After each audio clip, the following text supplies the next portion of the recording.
Saya akan lanjutkan. Waktu saya siapkan untuk hari ini, tiba-tiba Tuhan berkata hanya satu kata, yaitu haus. Nah, saya bingung, haus itu apa ya Tuhan? Bukan hanya haus dan lapar akan Tuhan. Haus dan lapar, mungkin seberapa kita mau menciptakan sebuah gelombang haus dan lapar. Tapi ternyata Tuhan mengajarkan sesuatu yang berbeda untuk hari ini. Tuhan jelaskan ke saya seperti ini. Nah, coba kamu bayangkan, waktu tubuh kita mengalami kekeringan, ya, tubuh kita tidak ada kekeringan air di tubuh kita, kita akan mengalami sesuatu yang bermasalah di tubuh kita. Waktu saya baca, setidaknya saya lihat kalau 5-8% tubuh kita kekurangan air, maka tubuh kita akan mengalami, jiwa kita ini akan jadi galau. Ya, kita akan keleyangan, kita akan jadi emosi, kita akan jadi marah. Kita tidak lagi bisa berpikir jernih, kita tidak lagi bisa berpikir positif, bahkan akan keluar yang namanya sungut-sungut.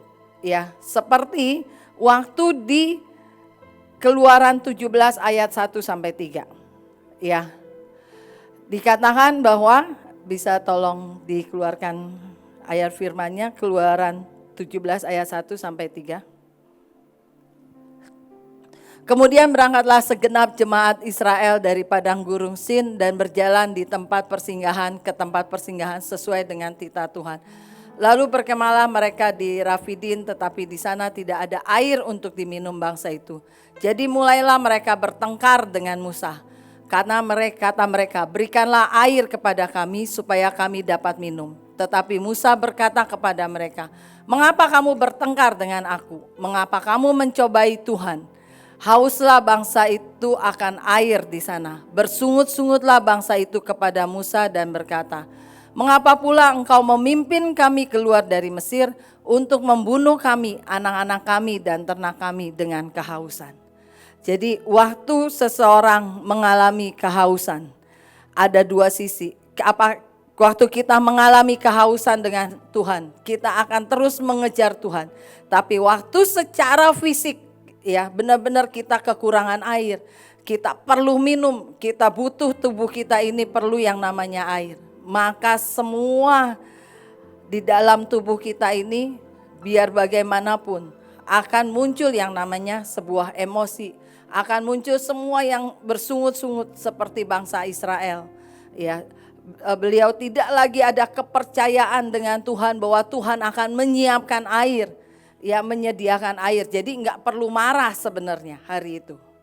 Ya, tapi karena sudah tidak bisa berpikir dengan positif, karena apa? Karena di dalam tubuh, kalau tubuh kita kurang 5-8% kekurangan air, maka semua jiwa kita, pertama kali yang diserang adalah kejiwaan kita. Kita akan jadi labil, kita akan jadi galau.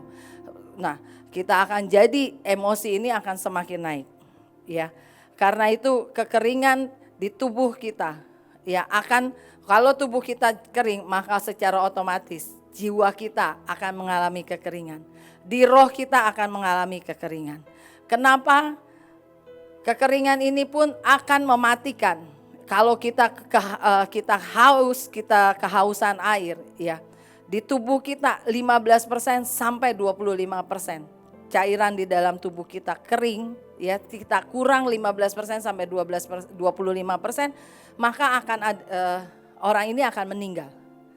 Iya, kenapa? Karena kurang air, dehidrasi. Nah, demikian juga waktu kita sangat butuh, kita perlu yang namanya haus akan Tuhan. Haus dan lapar akan Tuhan, itu sangat dibutuhkan kita hari-hari ini dan tidak pernah, mungkin ini basic, ini dasar. Tapi waktu Tuhan mengingatkan, itu Tuhan ajarkan bahwa, nah ini bukan hanya sekedar basic, tapi ini harus terus selalu ada di dalam hidup setiap kita. Kenapa? Karena kita sangat perlu. Bagaimana kita dipercayakan sebuah provinsi, satu kota. Mungkin ada Bapak Ibu yang di sini dari provinsi Sumatera Utara, Sumatera Barat, dari Aceh, Papua, NTT. Seberapa kita merindukan orang-orang di kota-kota kita, atau waktu kita diutus ke provinsi, diutus ke bangsa-bangsa, seberapa hati kita ini menginginkan ada gelombang haus dan lapar akan Tuhan. Bagaimana kita bisa menginginkan kalau dari hidup kita sendiri tidak punya kehausan dan lapar akan Tuhan. Karena itu dikatakan di Mazmur 42 ayat 2. Boleh tolong ditampilkan? Mazmur 42 ayat 2 dikatakan di sini,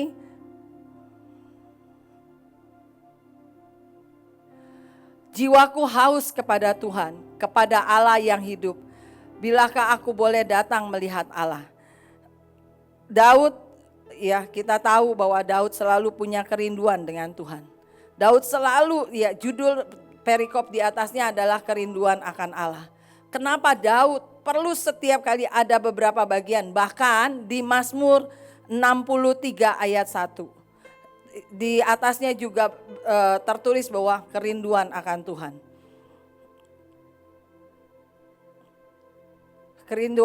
Kerinduan kepada Allah. Kenapa Daud selalu, padahal di Mazmur 43 dan dia ngulang lagi di Mazmur 63. Karena Daud selalu berteriak, Tuhan tolongi saya supaya saya terus punya kehausan dan kelaparan dan kerinduan untuk bersama dengan Engkau.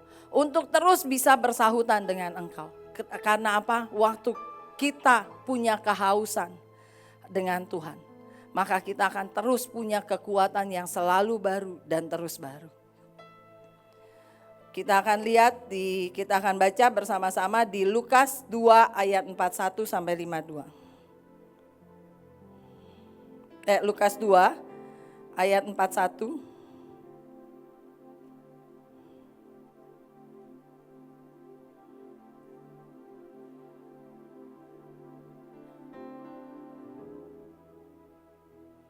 Ya. Baik, saya baca yang pertama, nanti Bapak Ibu selanjutnya kita bergantian. Yesus pada umur 12 tahun dalam bait Allah. Tiap-tiap tahun orang tua Yesus pergi ke Yerusalem pada hari raya Paskah.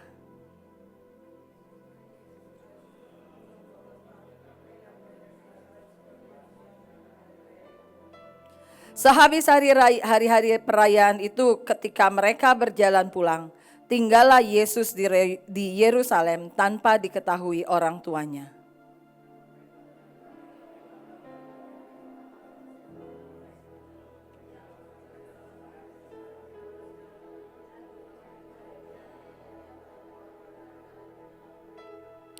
Karena mereka tidak menemukan Dia, kembalilah mereka ke Yerusalem sambil terus mencari Dia.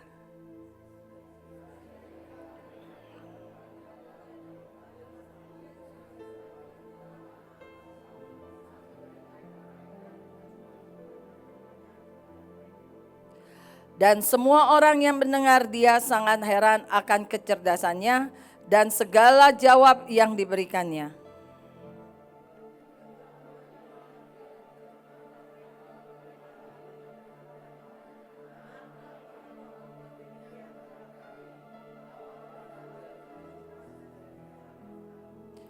Jawabnya kepada mereka, mengapa kamu mencari aku? Tidakkah kamu tahu bahwa aku harus berada di dalam rumah Bapakku?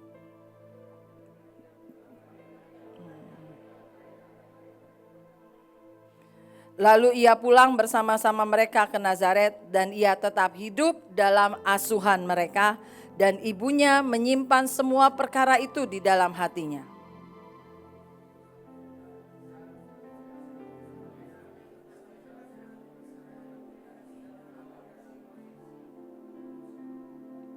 Baik, apa kok Bu ini nggak ada kata haus gitu ya? Nah, kata haus adalah pengertian waktu kita haus dan lapar akan Tuhan.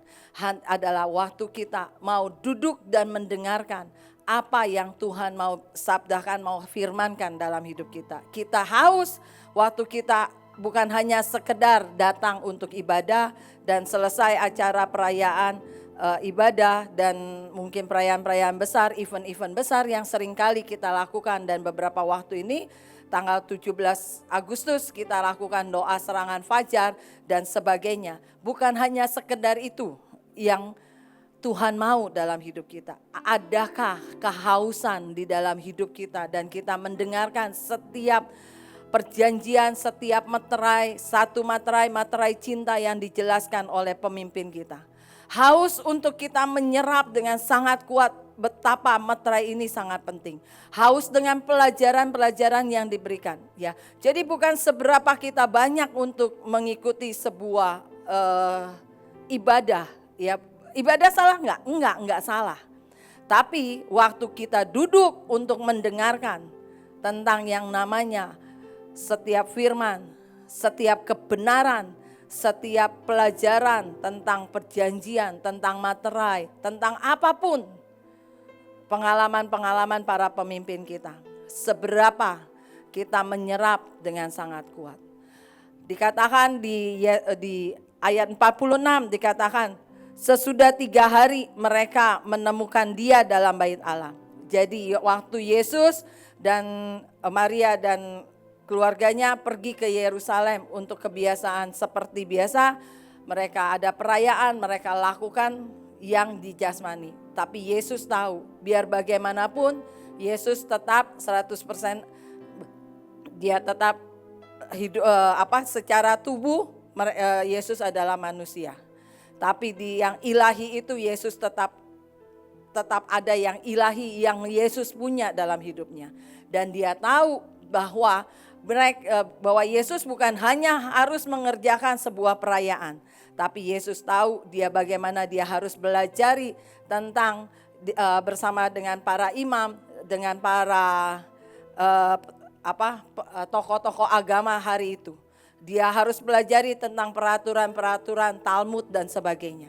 Karena itu dia memilih untuk 3 hari dia duduk di tengah-tengah alim ulama.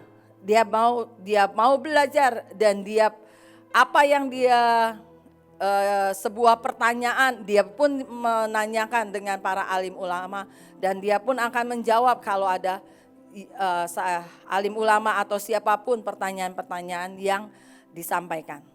Karena itu Yesus bukan hanya sedang memberitakan, tapi Yesus juga mau mendengarkan, mau belajar. Nah, seberapa saya hanya waktu tadi pagi Tuhan cuma bilang, "Nak, seberapa kamu mau belajar?" Seperti Yesus yang mau duduk mendengarkan. Kata haus bukan hanya seperti air terjun, ya, air sungai yang kita bayangin dan kita berendam dan kita merasa segar. Ya, bukan hanya seperti itu. Tapi waktu kata haus dan kita berkata, "Tuhan, aku haus akan Engkau." Waktu di mana kamu mau benar-benar dengar dan biarkan roh hikmat Tuhan dan kamu menginginkan roh Tuhan itu menjelaskan satu kata demi satu kata. Kamu mau belajar bagaimana pengertian yang baru dan pewahyuan yang baru yang Tuhan sedang bukakan. Firman ini bukan hanya untuk Bapak Ibu, tapi saya juga belajar itu juga untuk saya. Kenapa? Karena saya adalah orang yang paling malas belajar, ya, paling malas membaca. Dari dulu dari sekolah saya sejujurnya saya juga orang yang malas belajar, malas baca, malas buat PR. Tapi waktu Tuhan jelaskan kata haus, dan dibukakan tentang hal-hal yang seperti ini, saya baru tahu. Ternyata ini firman bukan hanya untuk Bapak Ibu, tapi juga untuk saya. Di mana kita harus sama-sama untuk berkata, "Tuhan, tolong ajari aku. Tuhan, aku mau yang namanya roh hikmat, roh pengertian dan pewahyuan yang baru dan selalu baru." Seperti itu. Dan kita kata haus berkata, haus dan lapar adalah punya, ya, salah satunya waktu kita mau belajar. Itu adalah kita punya kerendahan hati. Kenapa Ibu PMI selalu mengundang para beberapa tamu-tamu untuk sharing di tempat ini, ya. Ya mungkin seringkali kita berkata gini, ya firmannya ini kita udah pernah dengar. Tapi kenapa Bu PMI selalu menghargai setiap tamu-tamu yang bisa sharing di tempat ini? Karena beliau punya kerendahan hati. Karena beliau selalu punya yang namanya di dalam rohnya, di dalam hatinya, punya kehausan dan kelaparan akan Tuhan. Beliau punya yang dimana beliau mau duduk mendengarkan dari setiap sisi, dari setiap dari setiap pengkhotbah, dari setiap pembicara-pembicara, baik itu dari luar negeri, dari bangsa-bangsa, ya, beliau mau mendengarkan. Ya, beliau sangat menghargai, beliau sangat menghormati, bukan hanya sebatas itu. Ternyata saya dibukakan bahwa beliau ini karena beliau punya kerendahan hati. Ya, kalau nggak punya kerendahan hati, beliau nggak akan mengundang para pembicara lain ke tempat ini. Ya, kenapa beliau juga mengizinkan saya pun buat saya gini, deg-degan setiap kali untuk saya sharing di tempat ini walaupun hari Minggu. Ya. Tapi buat saya beliau adalah seorang pemimpin yang memberikan contoh di mana inilah kerendahan hati. Inilah di mana kita belajar yang berkata gini, Tuhan aku mau warisin para pemimpinku, Bu PMI. Nah salah satu untuk kita mewarisi kerendahan hati itu nggak gampang. Ya, kerendahan hati sangat sulit. Bahkan di jiwa kita belum tentu kita bisa punya kerendahan hati dengan saudara kita terutama. Ya bahkan dengan suami itu yang ataupun istri ataupun dengan anak. Ya. Kata Haus juga bisa berkata bahwa di Amos 8 ayat 1 dikatakan,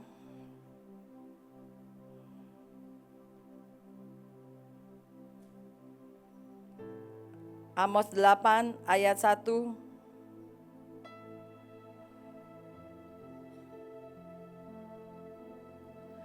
Inilah yang diperlihatkan Tuhan Allah kepadaku. Tampaklah sebuah bakul berisi buah-buahan. Benar.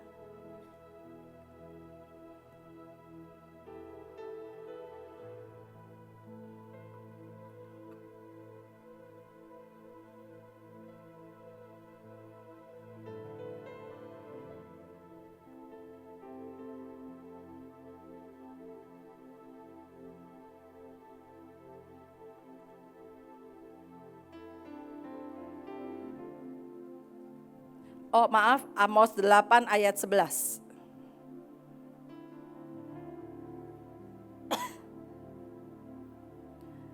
Amos 8 ayat 11. Sesungguhnya waktu akan datang, demikianlah firman Tuhan Allah. Aku akan mengirimkan kelaparan ke negeri ini. Bukan, sekali lagi dikatakan, bukan kelaparan akan makanan dan bukan kehausan akan air. Melainkan akan mendengarkan firman Tuhan. Jadi waktu kita punya kehausan dan kelaparan, seberapa bobot kita, seberapa wadah kita hari ini punya yang namanya kita mau mendengar setiap firman, setiap hati Tuhan. Kita mau mendengarkan jeritan Tuhan untuk bangsa-bangsa. Mungkin kita berpikir nggak mungkin lah Bu kita bisa pergi ke bangsa-bangsa dengan keadaan perekonomian sekarang pandemi. Nggak mungkin lah Bu, banyak peraturannya dan sebagainya. Tapi saya mau berkata, waktu kita mau mendengarkan tentang detak jantungnya Tuhan. Untuk hari-hari ini Tuhan sedang mau ke bangsa-bangsa. Kita bisa ambil bagian, bukan hanya kita harus pergi. Tapi kita bisa ambil bagian untuk kita ambil isi cawan ke bangsa mana yang Tuhan taruh di hati kita. Ya, waktu kita mau mendengarkan itu, kita mau ambil bagian. Ya, ambil bagian kita bisa lakukan mengisi cawan, bukan hanya cawan doa, tapi cawan iman. Mungkin kita akan isi yang namanya cawan bagi makanan, ya, menduduki gunung kesehatan dan sebagainya. Dan akan ada yang namanya waktu kita haus dan lapar akan Tuhan. Dan kita mau duduk mendengarkan apa yang menjadi detak jantung Tuhan. Maka di ayat 52 dikatakan ada favor Tuhan dalam hidup kita. Dan Yesus makin bertambah besar dan bertambah hikmatnya dan besarnya. Dan makin dikasihi oleh Allah dan manusia. Artinya waktu ada kehausan dan kelaparan dalam hidup kita.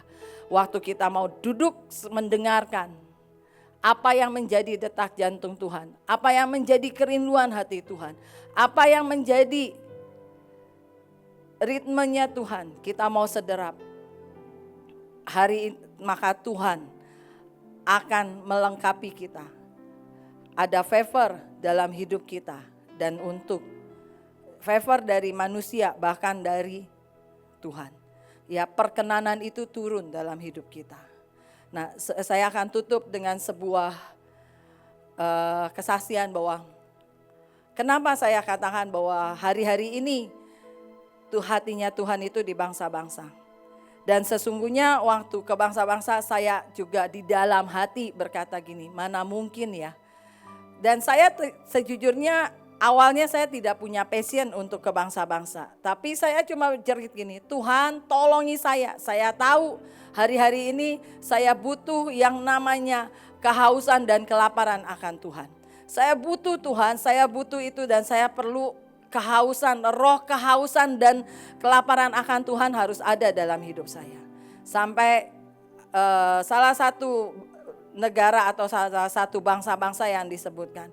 Dan tiba-tiba hanya ada denyutan sedikit di hati saya, yaitu Sri Lanka. Dan hari itu buat saya, Sri Lanka kita tahu kondisi negaranya lagi kacau balau. Dan hanya saya cuma punya sedikit iman dan berkata gini, Tuhan, buat kalau Engkau ada di bangsa-bangsa, buat saya benar-benar bisa menjerit dan menangisi bangsa ini. Tapi terus berjalannya waktu saya terus jeritkan itu supaya apa? Supaya saya tahu waktu saya pergi bukan hanya sekedar tugas, bukan hanya sekedar dibicarakan oleh pemimpin, tapi saya pergi sekali lagi pergi dengan cinta, pergi dengan semua passion saya. Dan saya juga bingung harus isi cawannya seperti apa. Dan mulai kami isi cawan, dan waktu kami isi cawan kami juga dibantu oleh beberapa pasukan dari luar kota. Dan kami melihat bahwa waktu kami isi cawan dan waktu saya menjeritkan tentang Sri Lanka ini ke Tuhan. Tuhan tolong Tuhan, tolongi kami. Tuhan untuk apapun Tuhan pasti yang menyediakan. Dan hari ini saya mau berkata untuk apapun baik visa apapun itu Tuhan sudah siapkan. Dan juga Tuhan saya melihat waktu kita menjerit, waktu kita bersahutan dengan Tuhan, waktu kita terus menangkap apa yang menjadi kerinduan hati Tuhan, waktu kita mendengar dengan baik dan punya kerinduan, haus dan lapar akan Tuhan. Ada gelombang di mana satu negara ini saya cuma berkata gini, Tuhan bagaimana mungkin saya bisa pergi kalau tidak ada haus dan lapar akan Tuhan dalam hidup saya. Bagaimana mungkin saya bisa menciptakan gelombang haus dan lapar akan Tuhan di Sri Lanka. Dan saya cuma menjeritkan itu dan terus jeritkan itu. Dan ternyata sampai hari ini waktu kita isi cawan, semakin hari pelan-pelan Sri Lanka ini semakin dipulihkan. Ya, BBM-nya sudah bisa, walaupun memang masih terbatas, tapi sudah tidak kacau. Ya, ada beberapa yang luar biasa lagi. Saya hanya bilang gini, Tuhan, tolongi saya ini nggak bisa bahasa Inggris, tapi tolongi saya Tuhan. Bisa ada divine connection, minimal satu orang aja yang bisa bahasa Indonesia, supaya saya biar bagaimanapun bisa komunikasi dengan orang ini. Jadi waktu kami mau sharing pun nggak akan repot. Ya, jadi dari Indonesia bisa ke Inggris dan dari Inggris bisa ke Sri Lanka. Dan ternyata Tuhan apa yang Tuhan lakukan? Tuhan lakukan yang Tuhan kerjakan. Kami ketemu divine connection satu orang Indonesia. Sebenarnya dia juga waktu Sri Lanka ini kacau, dia balik ke Indonesia. Dan baru 1 minggu yang lalu dia kembali ke Sri Lanka dan dia memberi kabar kepada kami bahwa Sri Lanka ini sudah lebih baik daripada yang beberapa bulan yang lalu. Dan buat saya, Tuhan, saya tahu Ini belum seberapa yang Tuhan mau kerjakan. Tapi sekali lagi saya mau berkata, ayo seberapa kita punya wadah haus dan lapar akan Tuhan. Seberapa wadah kita mau kita perbesar atau kita mau kecilkan. Atau kita mau membiarkan hidup kita ini kering kerontang. Ya. Dan kalau kita kering, ini otomatis yang keluar adalah sungut-sungut. Kita tidak bisa melihat dengan cara pandang Tuhan. Kita tidak akan bisa melihat atau berpikir dengan cara pandang Tuhan. Tapi waktu kita punya haus dan lapar, apapun kondisi kita pompa iman kita push on. Bahwa kita berteriak, Tuhan saya mau ada gelombang haus dan lapar dalam hidup kita. Bahkan untuk kita bisa menciptakan haus dan lapar akan Tuhan. Kesaksian yang kedua adalah karena saya di panggilan penuai, saya tahu bahwa pemimpin kami Bu Nita Joel, beliau punya passion dengan sebuah lawatan yang besar. Dan kami disuruh dengarkan, diminta Rami, bukannya disuruh ya, diminta Rami lagu Panggilan Cinta. Dan saya dengarkan dari satu kata demi satu kata demi satu kata. Yang namanya hati saya ini kering ya. Jadi agak susah untuk terima. Tapi saya paksa diri saya. Tuhan tolong, saya tahu saya sedang gak beres. Saya tahu Tuhan, saya tahu takaran ini belum cukup dalam hidup saya. Tapi Tuhan tolongi saya Tuhan. Supaya saya bisa ngerti tentang yang namanya panggilan cinta. Tentang sebuah lagu bukan hanya sekedar lagu. Bukan hanya sekedar kita minta orang nyanyikan lagu ini dan kemudian kita berikan dia gitar untuk dia mainkan. Untuk dia naikkan pujian penyembahan. Bukan hanya sekedar itu. Tapi saya berkata, Tuhan tolongi saya. Supaya saya tetap punya haus dan lapar akan Engkau Tuhan. Supaya saya bisa mendengar lagu ini. Seritme lagu ini saya bisa nangkep apa yang menjadi isi hati Tuhan dari lagu ini. Hari itu saya terus jeritkan itu sampai akhirnya saya harus ke Balikpapan. Nah setelah saya dari Balikpapan, waktu saya ke Balikpapan karena ada pasukan dari Kalimantan Barat datang ke Balikpapan. Jadi saya bawa gitar itu. Waktu saya bawa, saya cuma berkata gini, Tuhan tahu hari ini takaran tentang sebuah haus dan lapar akan Engkau di hidup saya ini minim Tuhan. Bahkan minus. Tapi Tuhan, biar gitar ini waktu mereka nyanyikan, waktu mereka naikkan sebuah lagu tentang panggilan cinta, mereka akan tetap menciptakan gelombang lawatan, gelombang haus dan lapar akan Tuhan di Kalimantan Barat. Biar mereka menyanyikan lagu ini bukan hanya sekedar Tuhan, tapi mereka nyanyikan karena mereka tahu ada sebuah Engkau yang menerobos jiwaku. Firman-Mu Tuhan yang menerobos jiwaku. Firman-Mu yang menerobos semua kebekuan, semua kemalasan, semua kedagingan kami. Firman-Mu Tuhan yang menerobos dan tangan-Mu lah yang memeluk kami dan mengajak kami menari di tengah-tengah gelombang lawatan. Dan saya nyanyikan dan saya teriakan itu di hati saya waktu perjalanan dari Jakarta ke Balikpapan.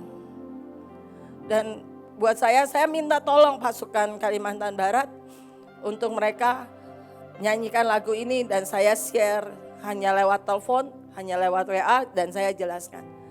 Ternyata saya udah minta tolong mereka itu kurang lebih dari 3 minggu yang lalu. Tapi iya Kak, iya Bu nanti kami buat. Ternyata enggak.